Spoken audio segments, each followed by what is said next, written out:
agar Mbah Miftahul Ayar bersedia taken muktamar luar biasa atau muktamar biasa dipercepat. Karena kalau tidak dilakukan, sekali lagi ini sangat berbahaya. Produk-produk ilegal yang diproduksi belum lama ini di hotel Kasultanan Tarim itu dari kelompok Mbah Miftahul Ayar ini produk ilegal. Kalau sampai ini tidak dihentikan dan Gus Yahya terlambat menghentikan, ini bukan lagi bicara mengenai ormas Islam tentang kemaslahatan umat. Bukan seperti itu. Udah melebar menjadi ormas Partai PBNU. Assalamualaikum sahabat AW Kertapati. Sepertinya saya tidak akan pernah berhenti sebelum konflik internal di struktural PBNU ini benar-benar ada solusi Mas Zulfa juga yang jabatan, terbaik. kan? Jadi PJ Akhirnya menjadi abdi dalam Nahdlin pun tidak juga gelisah. Tiap hari melihat di sosial media konflik terus antara dua kelompok di struktural PBNU. Kelompoknya Mbah Miftahul Ayar dan kelompoknya Gus Yahya Khalil Stakuf. Saya coba juga membaca komentar-komentar di kolom komentar AW Kertapati. Ya kurang lebih pertanyaannya seperti ini ya. Ini saya rangkum dari beberapa sahabat-sahabat AW Kertapati ya. Dan insya Allah ini jawabannya. Pertanyaannya seperti ini. Kenapa Pak Alawi kok diam saja? Senyap. Apa pura-pura buta? Apa pura-pura tuli? Apa pura-pura jadi tunawicara? Konflik di struktural PBNU yang akhirnya pecah menjadi dua kelompok ini. Kenapa Bang Awi? Pak Alawi diem-diem baik. Nah, ketika sudah terbentuk penunjukan atau pengangkatan dari Rois Am dari sidang pleno di sebuah hotel itu, ada PJ saudara Zulfa yang diklaim menggantikan Gus Yahya Khalil Stakuf. Kenapa Bang Awi? Si Muhibinnya baru ngoceh semua, bahkan ngasih tanda selamat. Itu pertanyaan kurang lebih seperti itu. Dan jawabannya sebetulnya kompleks, tapi coba saya urai satu persatu. Yang pertama, kenapa Mbak Alawi diam? Bukan pura-pura buta, bukan pura-pura tuli, bukan pura-pura ujuk-ujuk congornya dari kicep, bukan. Mereka tahu dan diduga kelompoknya Mbah Miftahul Ayar ini sudah dibuat pola bagaimana ya membuat tiba-tiba ada usulan usulan pemecatan itu muncul risalah itu sampai akhirnya sekarang ini yang terakhir muncullah PJ baru, kemudian Katib baru. Nah ini sudah dipola oleh Mbak Alawi.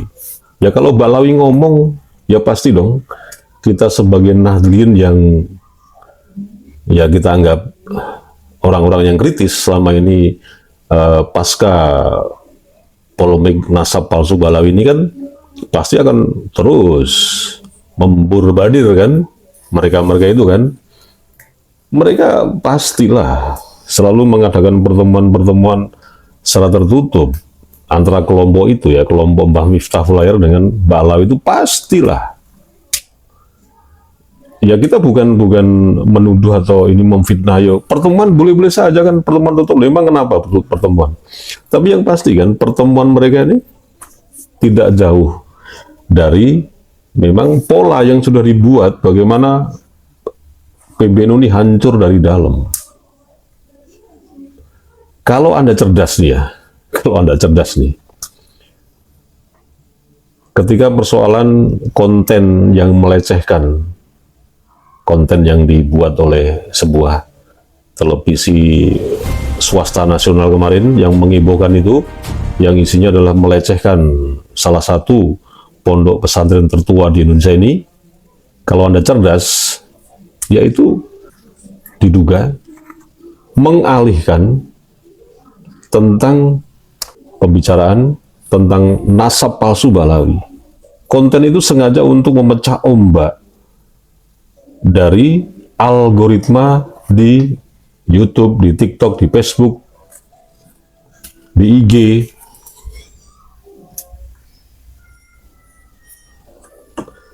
Kenapa demikian? Kenapa kok muncul tiba-tiba Muhammad Nuh sekarang dilantik sebagai Khatib Am? Loh, apa hubungannya? Coba Anda lihat informasi ini. Coba Anda lihat. Ini portal resmi loh ya. Portal resmi dari sebuah bank swasta syariah yang di dalamnya ada nama Muhammad Nuh yang menjadi Dewan Komisaris bank tersebut. Ini kalau Anda cerdas, ya ini sebetulnya karena tidak ada lawan bicara yang saja bicara dan ini agak-agak ke jurang, makanya coba Anda simpulkan saja sendiri.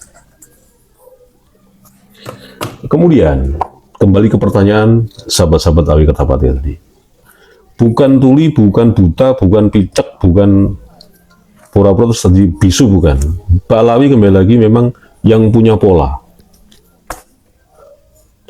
Tapi memang mereka tidak memahami betul apa isinya ADART yang terkait dengan pergantian jabatan, kemudian ya yang menyangkut hal-hal yang prinsip dan fundamental di tubuh organisasi PBNU. Balawi ini nggak paham secara detail gitu loh. Nah, karena kepentingan kelompok Mbah Miftahul ini memang punya agenda lain, tentu saja siapa yang akan ditareni atau dimintai untuk mendukungnya. Contoh saja, rapat pleno yang ada di hotel itu, duit dari mana? Atau yang membiayai siapa? Karena secara keorganisasian, jajaran Suriah ini tidak ada bendaharanya. Coba Anda buka-bukalah di NU online itu, yang mungkin pernah membahas mengenai tata kelola atau manajemen administrasi atau struktural ya di PBNU. Di jajaran Suriah tidak ada ya bendaharanya, artinya tidak ada pertanggungjawaban mengeluarkan uang atau menerima uang. Yang ada itu di jajaran Tamfidjah, di bawah ketua umum. Ada sekjen, ada ketua bidang, itu ada bendaharanya. Makanya yang kita pertanyakan sekarang, rapat pleno kelompoknya Mbah Miftahul Hayar itu di hotel itu siapa yang membiayai? Sementara jajaran mereka tidak ada bendaharanya. Loh kan sah-sah aja nyari dana kemana loh? Nggak bisa. Mereka rapat itu kan menggunakan kop surat resmi PBNU kan. Apalagi nyebar undangan tuh pakai kop surat resmi PBNU kan. Ya harus kita tanya dong. Karena kalau nggak kita tanya, mereka ini akan, ini pasti orang nggak akan tahu. Nah, sekarang kita kritisi nih. Duit rapat pleno kelompoknya Mbah Miftahul Hayar di Hotel Bintang Sultan itu duitnya dari mana? Harus jelas dong. Kecuali Mbah Miftahul Hayar dan teman-temannya ini mengundang orang-orang rapat pleno itu tidak menggunakan kop surat resmi PBNU. Itu baru silahkan aja mau nyari donatur, sponsor, bebas. Ini nama PBNU gitu loh, kop surat resmi loh. Nggak bisa dong diacak-acak begitu aja, disalahgunakan begitu aja. Itu polanya siapa? Polanya Balawi. Kemudian tiba-tiba terus digas terus, akhirnya muncul PJ baru, muncul Katib Am baru, ya pola Balawi. Terus Gus Yahya bagaimana? Diem saja atau hanya oceh-ocehan aja di sosial media? Ingat ya, sekali lagi, saya tidak mendukung atau sebagai pendukungnya Gus Yahya Khalil Stakuf sebagai ketua umum. Saya tidak mendukung dan saya tidak pendukungnya. Harus diingat itu. Ini hanya bagaimana analisa kita gitu loh. Supaya kita mengerti, setelah mengerti bagaimana sikap kita selanjutnya.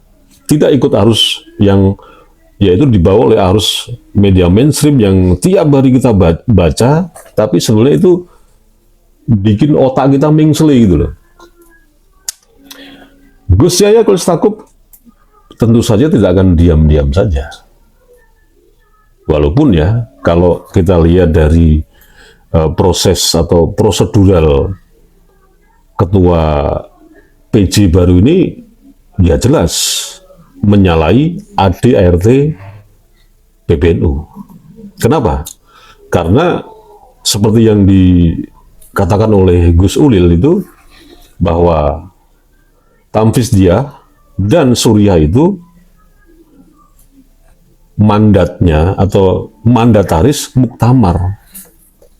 Jadi hanya bisa diganti dan diberhentikan lewat mekanisme muktamar. Itu jelas ADART-nya seperti itu.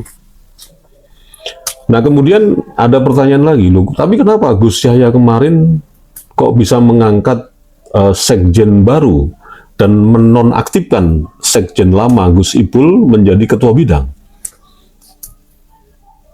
Itu kan tanpa tanda tangan oleh Roisam. Kenapa bisa? Dalam ADART memang menyebutkan seperti itu, bahwa jajaran Tamfiz Dia ini bisa mengangkat siapapun juga tanpa harus mekanisme muktamar. Sama juga jajaran Surya itu juga bisa mengangkat Katib Am, kurang lebih itu ya, yang saya tahu. Yang munculnya adalah Katib Am itu sah walaupun tanpa tanda tangan ketua umum. Tapi yang saya bilang ilegal itu adalah tidak bisa mengangkat PJ menggantikan Gus Yahya Khalil Stakuf.